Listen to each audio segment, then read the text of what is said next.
नमस्कार, मैं हूं आपके साथ सचिन मेवाड़ और हम बात करने वाले हैं इटली के एकीकरण से संबंधित जितने भी मोस्ट इंपॉर्टेंट क्वेश्चन हैं उनके बारे में। ये जो क्वेश्चन है वो आरपीएससी फर्स्ट ग्रेड या फिर असिस्टेंट प्रोफेसर या फिर किसी न किसी कंपटीशन के एग्जाम में या तो पूछे गए हैं या किसी एग्जाम में आए हुए क्वेश्चन हैं।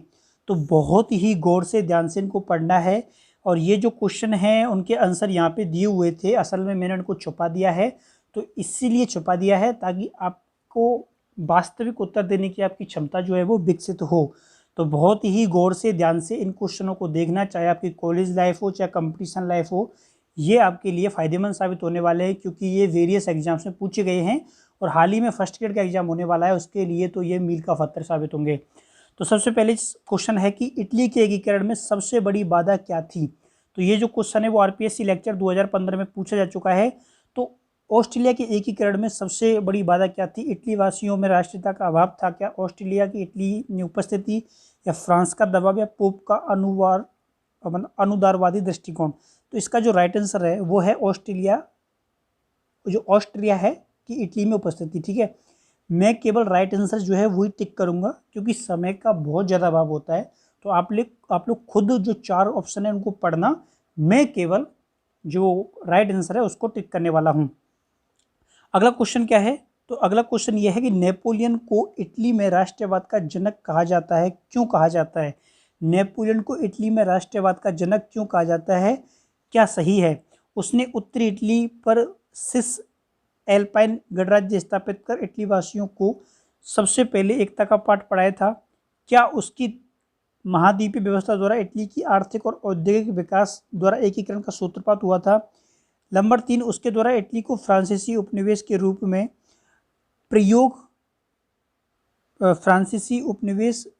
में प्रयोग करने का इटली में आत्मसम्मान की भावना पैदा हुई थी। या इटली वासी नेपोलियन द्वारा लगाए गए करों पर पेरिस ले जाई गई कलाकृतियों को सहन नहीं कर पाए थे। तो क्या इसका राइट आंसर होगा? तो देखिए, इसका जो राइट आंसर है ना वो होगा 1 2 3 4, यानी कि सब इसके सही हैं। ये सारी चीज़ें सहायक रहीं नेपोलियन को इटली में राष्ट्रवाद का जनक कहा जाता है क्योंकि सबसे पहले राष्ट्रवाद का बिगुल जो है वो नेपोलियन बोनापार्ट के द्वारा ही बजाया गया था। लेकिन ये दुर्भाग्य रहा, जिस राष्ट्रवाद की लौ जो है वो नेपोलियन ने जलाई थी, उसी फ्रांस को बाद में इटली के द्वारा सही व्यवहारगत दृष्टिकोण से नहीं देखा जाता। चलिए अगला क्वेश्चन क्या है? तो अगला क्वेश्चन ये है कि 1815 की वियना संधि 1815 की वियना संधि में इटली के बारे में किए गए प्रावधानों पर विचार कीजिए। ठीक है, ये क्वेश्चन जो है ये भी पूछा गया है। तो क्या जिनेवे द्वारा सैमबॉय के भाग पिंडमांड को दे दिया गया तथा सार्डिनिया में भी इसमें जो है वो मिला दिया गया था? यह जो लोम्बार्डी पर ऑस्ट्रेलिया का अधिकार रखा गया जबकि वेनेसिया उसे नीदरलैंड के बदले क्षतिपूर्ति के रूप में दे दिया गया? या पोप के क्षेत्रों पर पुनः पोप का नियंत्रण स्थापित हो गया? या सिसिली का द्वीप नेपल्स को दे दिया गया था? नेपल्स में बूरो वंश के शासन की क्या हुई? पुनः स्थापना हुई। तो इसका जो राइट आंसर है वो क्या है? तो इसका जो राइट आंसर है वो भी ऑल क्या है? राइट है, सभी बिल्कुल सही हैं। 1815 की वियना संधि में इन सभी प्रावधानों का क्या था? उल्लेख था। ठीक, चलिए आगे चलते हैं।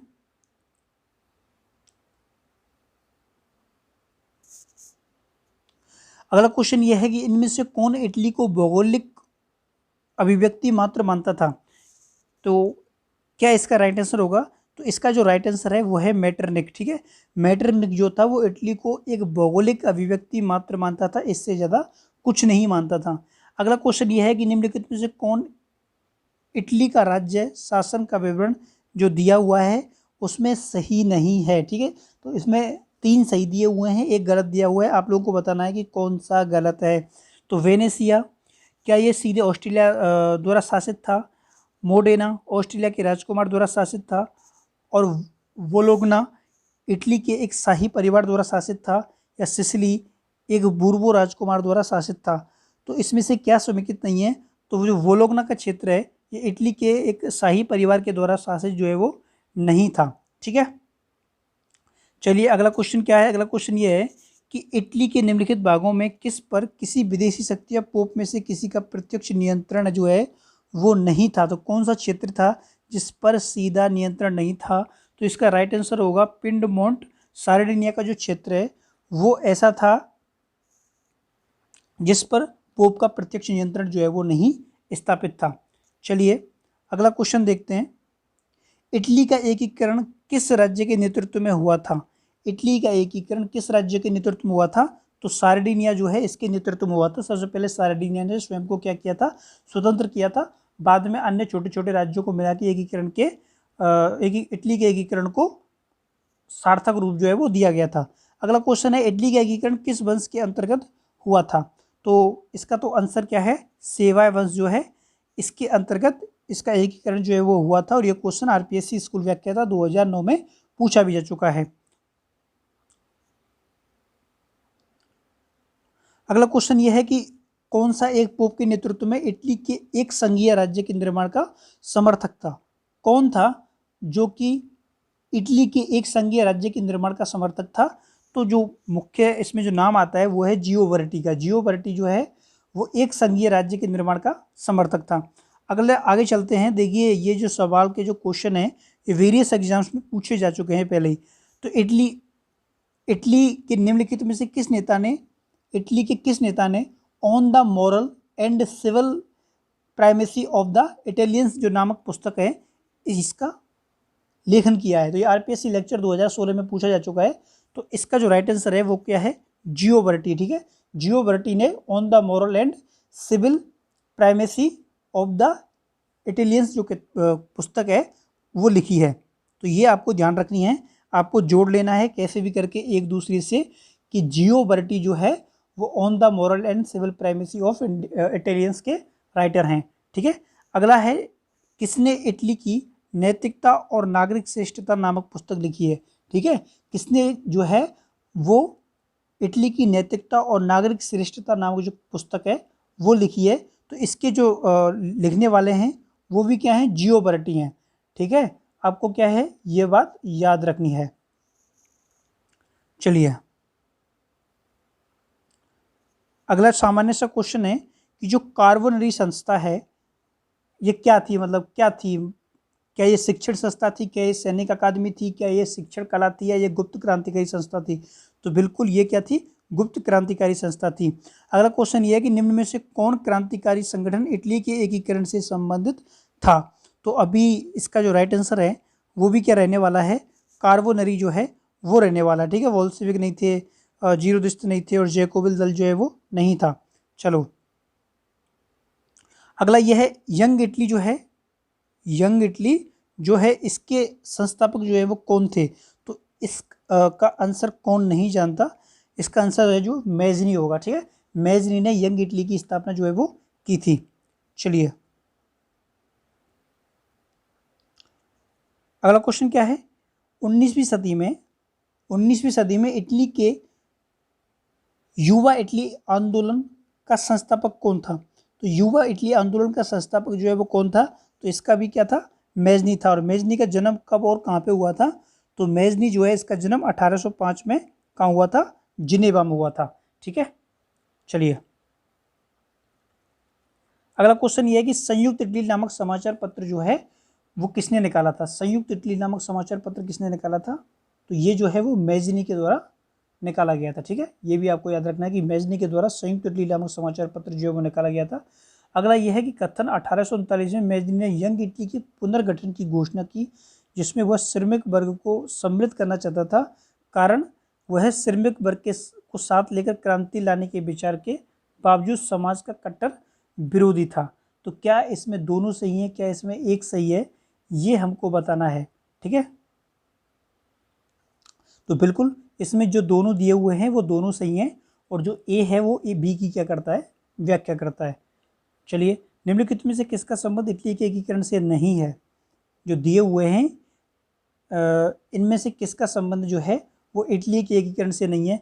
तो देखिए यहाँ पे आपको red shirts, young Italy, Carbonari ये सभी के सभी इटली से संबंधित थे, लेकिन जो जॉल वरीन है इसका इटली के साथ कोई भी संबंध नहीं था।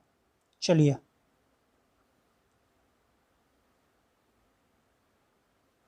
तो निम्नलिखित में से कौन सा नारा मेजनी का नहीं था। ठीक है, जितने भी नारे दिए थे उनमें से मेजनी का नारा कौन सा नहीं था?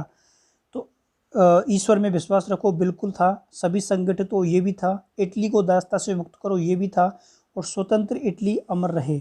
तो स्वतंत्र इटली अमर रहे ये जो नारा है वो किसके द्वारा दिया गया था? ये नारा दिया गया था गैरीबोल्डी के द्वारा। ठीक है, किसके द्वारा दिया गया था? गैरीबोल्डी के द्वारा दिया गया था। अगला क्वेश्चन क्या है? अगला क्वेश्चन ये है कि राजाओं का युद्ध समाप्त हो गया, अब जनता का संघर्ष प्रारंभ होना चाहिए। तो ये जो घोषणा है ये घोषणा किसके द्वारा की गई थी? तो ये जो घोषणा है वो मेजनी के द्वारा की गई थी। ठीक है, ये क्वेश्चन राजस्थान विश्वविद्यालय 2003 के एग्जाम में पूछा जा चुका है। अगला क्वेश्चन ये है कि किसने इटली को एक गणराज्य राष्ट्र बनाने में बहुत महत्वपूर्ण योगदान दिया था? किसने इटली को एक गणराज्य राष्ट्र बनाने में महत्वपूर्ण योगदान दिया था? तो मेजनी क्या है इसका राइट आंसर होगा। ठीक,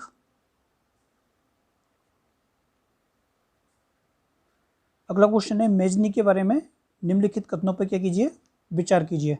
ठीक है, तो उसने क्या किया था? उसने एक महान इतिहासकार के रूप में लंबार्ड संघ और गुल्फ जाति के युद्ध का इतिहास लिखा था। क्या उसने इटली वासियों को सर्वप्रथम व्यक्तिगत स्वतंत्रता का पाठ मेजनी ने ही पढ़ाया था? क्या 1815 के वियना कांग्रेस में जिनेवा को पीडमांट के अधीन रखने के विरुद्ध जिनेवा में हुए आंदोलन में उसने 10 वर्ष की आयु में भाग लिया था? या फिर चौथा है 1834 में उसने बर्न में यंग यूरोप नामक संगठन की स्थापना की थी। तो इसके जो 4 भाग हैं वो मेजनी के बारे में चारों के चारों क्या हैं? राइट हैं, याद रखना है। ये चारों बातें मेजनी के बारे में बिल्कुल सत्य और सही हैं।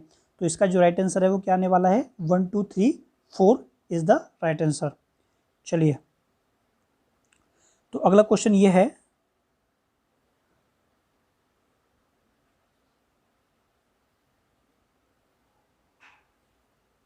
अगला क्वेश्चन ये है कि ड्यूरेज ऑफ पुस्तक जो है उसके लेखक कौन है? ठीक है, एक किताब है ड्यूरेज ऑफ मैन। ड्यूरेज ऑफ मैन जो है इसके लेखक कौन है?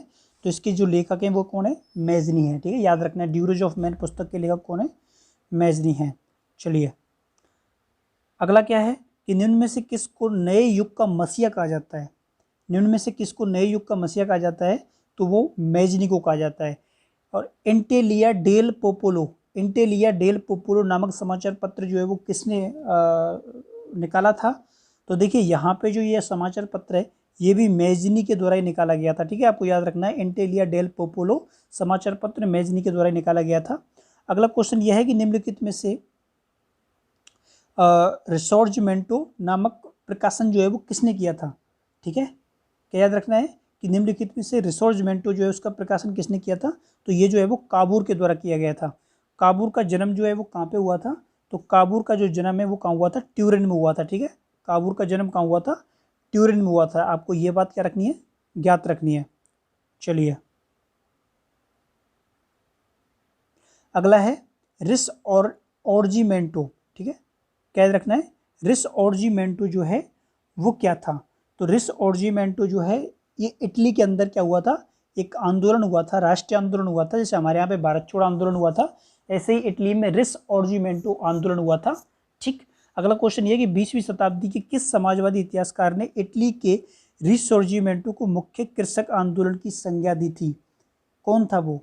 तो उसका नाम क्या था? ग्रोमसी था। ग्रोमसी के द्वारा कृषक आंदोलन की संज्ञा इसको दी गई थी। चलिए, अगला क्वेश्चन क्या है? अगला क्वेश्चन ये है कि इटली के किस नेता की तुलना कूटनीति के मामले में बिस्मार्क से की जाती है? इटली के किस नेता की तुलना कूटनीति के मामले में बिस्मार्क से की जाती है? तो इसका राइट आंसर होगा काबूर। ठीक है, काबूर की तुलना किससे की जाती है? बिस्मार्क से की जाती है। तो देखिए यहाँ पे इसके आंसर दिए हुए थे लेकिन मैंने इनको छुपा दिया है ताकि आपकी जो एक बार क्वेश्चन को चुनने की क्षमता जो है वो डिस्टर्ब ना हो। अगला क्वेश्चन यह है कि 20वीं शताब्दी के किस समाजवादी इतिहासकार ने इटली के सियोजीमेंटो को मुख्य कृषक आंदोलन कहा था? तो इसको एक बार कर लिया है, ये पेज दोबारा आ गया शायद। चलिए,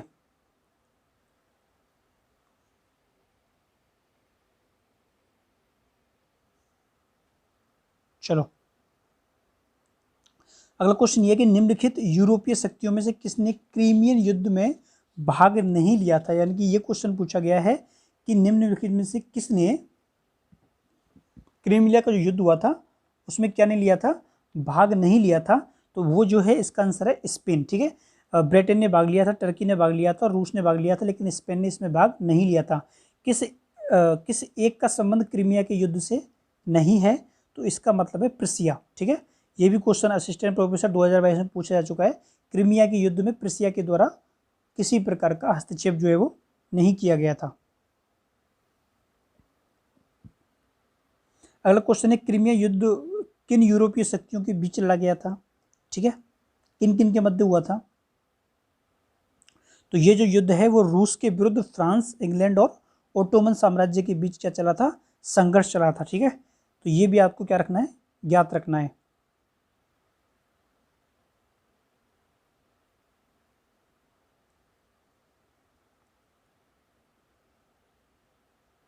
चलो, अगला जो क्रीमिया युद्ध के दौरान कौन सा देश शक्ति संतुलन के लिए गंभीर खतरा बन गया था? शक्ति संतुलन के लिए कौन सा देश गंभीर खतरा बन गया था? तो इसका आंसर है रूस। ठीक है, क्रीमिया के युद्ध में भाग लेने के लिए कैबूर ने किसके नेतृत्व में 17,000 सैनिक जो है वो भेजे थे? क्रीमिया के युद्ध में भाग लेने के लिए कैबूर ने किसके नेतृत्व में 17,000 सैनिक भेजे थे? तो ला मारमोरा इसका क्या है? राइट आंसर होगा आई। ठीक है, ला मारमोरा के नेतृत्व में सेना जो है वो भेजी गई थी। अगला क्वेश्चन ये है कि लैम्बियर समझौता 21 जुलाई 1858 को किसके मध्य हुआ था? तो ये जो लैम्बियर समझौता जो है वो हुआ था किसके मध्य? काबूल और नेपोलियन थर्ड के मध्य ये समझौता हुआ। ठीक है, काबूल और नेपोलियन तृतीय के बीच में समझौता हुआ था। ये बात आपको क्या रखनी है? ज्ञात रखनी है। तो प्लाम्बियर्स की संधि जून जुलाई 1858 को किन किन के मध्य हुई थी? तो प्लाम्बियर्स की संधि जून जुलाई 1858 ईस्वी को नेपोलियन तृतीय और काबूल के मध्य हुई थी। ठीक,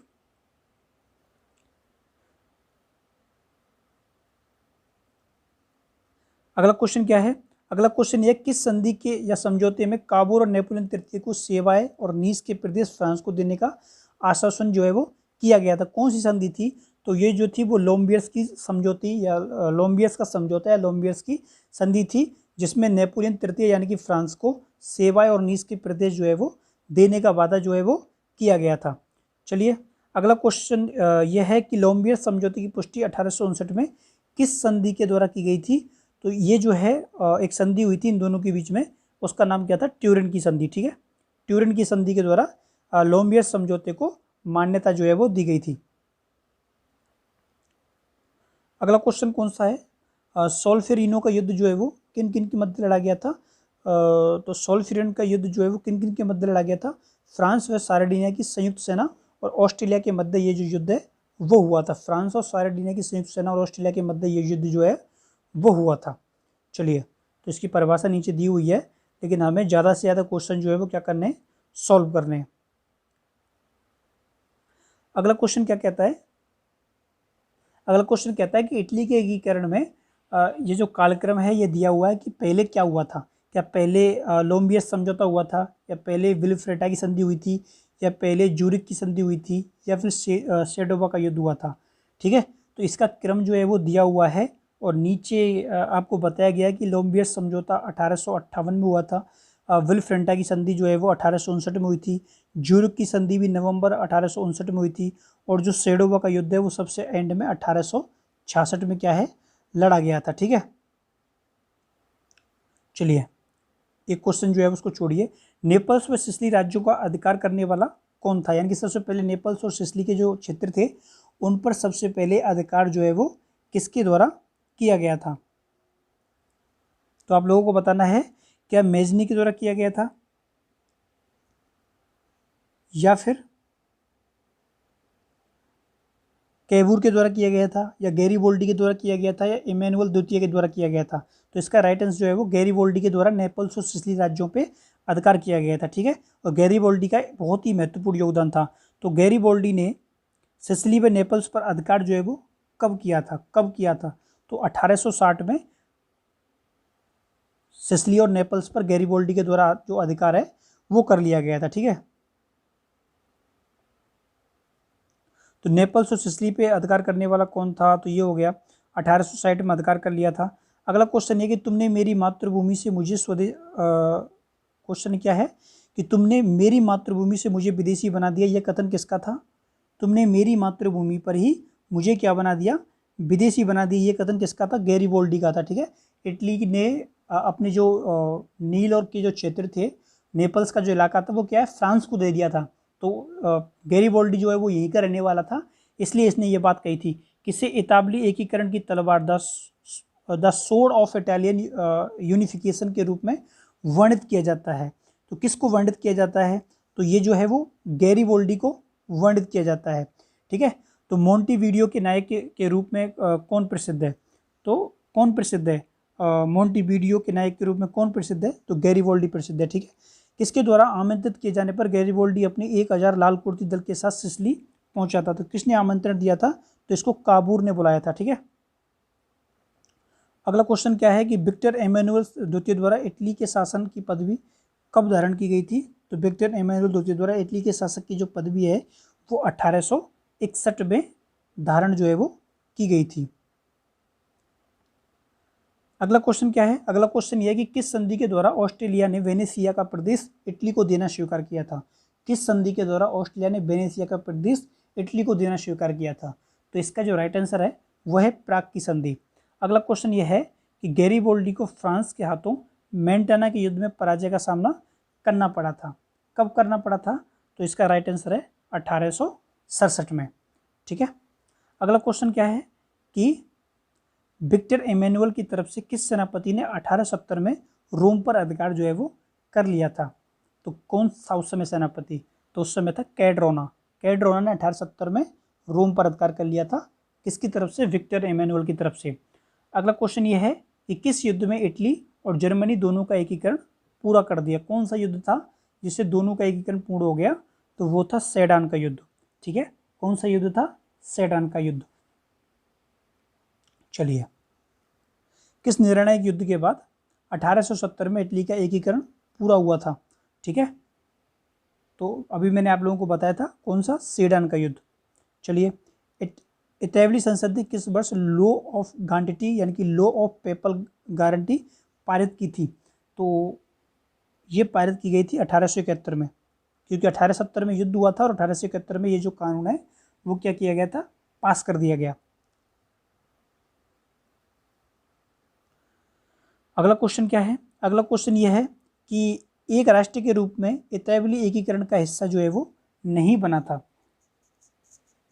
कौन सा क्षेत्र जो है वो इसका निम्नलिखित में से कौन सा एक राष्ट्र के रूप में इतालवी एकीकरण का हिस्सा नहीं बना था, तो वो चार्चिस्ट आंदोलन था। ठीक है, मेजनी व यंग इंडिया इसका है, कार्बनरी आंदोलन है, गैरीबोल्डी है, लेकिन चार्चिस्ट आंदोलन इसका हिस्सा जो है वो नहीं है। इटली के एकीकरण में निम्नलिखित में से कौन सा युग्म सही मेल नहीं खाता है। ठीक, तो देखिए एक करके देखते हैं।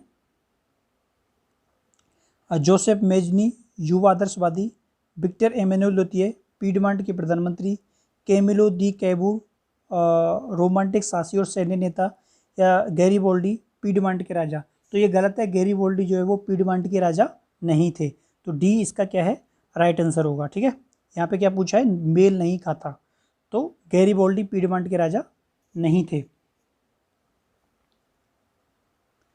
अगला क्वेश्चन क्या है, अगला क्वेश्चन ये है कि ऐसा किसने कहा था कि मेजनी ने आत्मा, कैबूर ने मस्तिष्क और गैरीबोल्डी ने तलवार और विक्टर एमेनुअल ने शरीर बनकर इटली के राष्ट्रीय एकीकरण को पूरा किया था, तो ये बात किसके द्वारा बोली गई थी, कि दोबारा सुन लीजिए, मेजनी ने आत्मा, कैबूर ने मस्तिष्क, गैरीबोल्डी ने तलवार और विक्टर एमेनुअल ने शरीर बनकर इटली के राष्ट्रीय एकीकरण को पूरा किया था, ये बात बोली थी मैरियट ने। ठीक है, मैरियट के द्वारा ये जो कथन है वो दिया गया था। ठीक, तो उम्मीद है आप लोगों को ये लेक्चर समझ में आ गया होगा। मैंने सारे क्वेश्चन जो पुराने पेपर्स में पूछे गए हैं इटली के एकीकरण से संबंधित, उन सभी को समायोजित किया है, और आप लोगों को ये जो टॉपिक है वो तभी अच्छे से समझ आएगा जब आपने एक बार इटली का एकीकरण बुक से पढ़ रखा होगा। तो उम्मीद है फर्स्ट ग्रेड के जो अभ्यर्थी हैं वो तैयारी कर रहे हैं, उनकी तैयारी में बहुत अच्छा एक प्रकार से रिवीजन हो गया होगा। तो अगर आपको किसी प्रकार का सवाल जवाब पूछना है तो कमेंट सेक्शन में पूछिए। अगर आप नए हैं तो सब्सक्राइब द बेल आइकन। धन्यवाद।